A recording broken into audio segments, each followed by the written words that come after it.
শিক্ষা সহজের আজকের পর্বে আমরা কোনো বাংলার টেক্সট পোর্শন নয়, আজকে আমরা আলোচনা করব কি করে নির্বাচনী পরীক্ষার আগের এই 1.5 মাস সময় আমরা বাংলার জন্য প্রিপারেশান নেব। তোমরা সারা বছর যেভাবেই বাংলাটাকে পড়ে থাকো না কেন, বা সেকেন্ড সামেটিভের ক্ষেত্রে হয়তো তোমাদের গদ্য পদ্য মিলে অনেকে ঠিকঠাক প্রিপারেশান নিয়ে উঠতে পারোনি, তা এই 1.5 মাসের মধ্যে কিন্তু তোমরা নির্বাচনী পরীক্ষার জন্য ভালোভাবে পুরো সিলেবাসটাকে তৈরি করে ফেলতে পারো।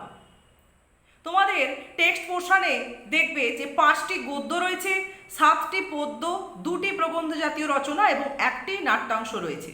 সর্বমোট 15টি টেক্সট রয়েছে।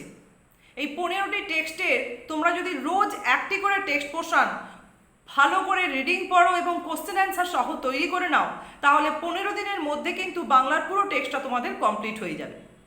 এরপর যদি তোমরা 2-3 দিনে পুরো ব্যাকরণের সিলেবাসটাকে রপ্ত করতে পারো, আর সেই সঙ্গে কিছু প্রবন্ধ ভালো করে কোটেশন সহযোগে তৈরি করে নাও, আর কোনির কিছু প্রশ্ন রোজই কিন্তু টেক্সট পোর্শনের সঙ্গে তোমাদের কোনির কিছু প্রতিনিয়ত 2-3টে করে হলেও প্রশ্ন উত্তর তৈরি করে যেতে হবে। এবং সেই 2-3টে প্রশ্ন তোমরা চেষ্টা করবে, কোনিতে 14টি পরিচ্ছেদ রয়েছে, এই 14টি পরিচ্ছেদের মধ্যে তোমরা 15 দিনের মধ্যেই প্রত্যেকটি পরিচ্ছেদের ওপর থেকে মোটামুটি যে প্রশ্নগুলো গুরুত্বপূর্ণ বা পরীক্ষায় ঘুরিয়ে ফিরিয়ে আসে সেই প্রশ্নগুলোই তোমরা তৈরি করো। এভাবে তোমরা 15 দিনের মধ্যে বা 20 দিনের মধ্যে আশা করছি বাংলার পুরো সিলেবাসটাকে কিন্তু একবার তৈরি করে নিতে পারবে।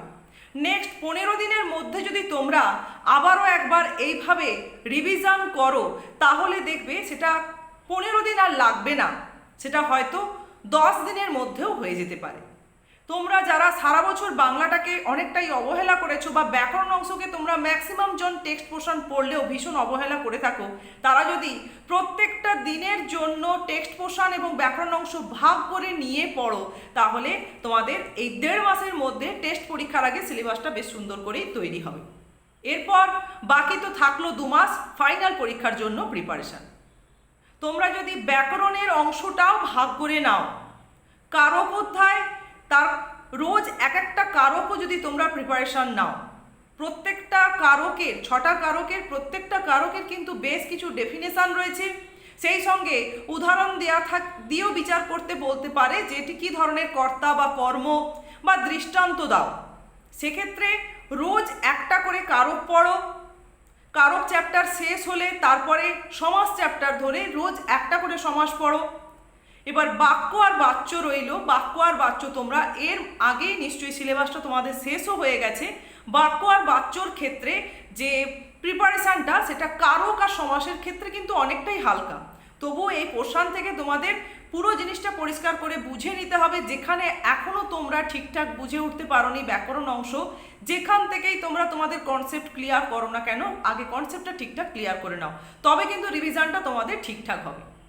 সেটা টেক্সট পোর্শন হোক, ব্যাকরণ অংশ হোক, বা কোনি গল্পের ওপর থেকে হোক, বা সেই সঙ্গে তোমরা ইউটিউবের জন্য কিছু প্রিপারেশান নেওয়ার আমার মনে হয় আবশ্যকতা নেই। প্রতিবেদন কিভাবে লিখবে বা সংলাপ কি করে রচনা করবে, এর পদ্ধতিটা ভালো করে রপ্ত করে নাও, তার সঙ্গে প্রিপারেশান নাও প্রবন্ধ রচনার উপরে। প্রবন্ধ রচনা এই প্রথম 15 দিনেই চেষ্টা করো রোজ একটা করে প্রবন্ধ হলেও, বা 2 দিনে একটা করে প্রবন্ধ হলেও তোমার নিজের মতো করে তৈরি করো।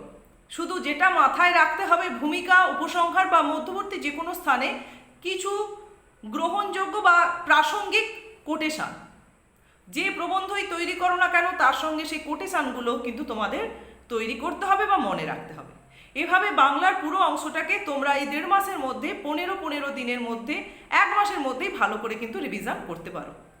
আশা করছি একটু রুটিন মাফিক বাংলাটাকে তোমরা রপ্ত করলে তোমাদের বাংলায় ভালো নাম্বার পাওয়ার ক্ষেত্রে কোনো সমস্যাই থাকবে না।